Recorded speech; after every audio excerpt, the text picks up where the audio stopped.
Hello. To power off your phone, your Xiaomi Poco X7, the default method, which is available on your phone, is to press and hold. Actually, you have to press simultaneously the power button and the volume up button. And as you can see, right now we have the power menu enabled. But the classic option to disable the phone will be to press and hold the power button. But as you can see, right now we have the assistant enabled.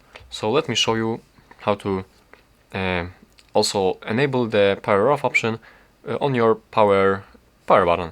So you have to go into your settings, you have to scroll all the way down, go into additional settings, gesture shortcuts, and right here you have launch digital and assistant.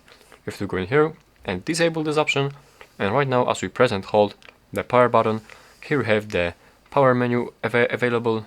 So that's the classic option to turn off your phone, and this shortcut probably should also work, the volume up and the power button. When you press simultaneously, we also have the power menu. So that's how we'll do it. Thank you for watching, and please subscribe.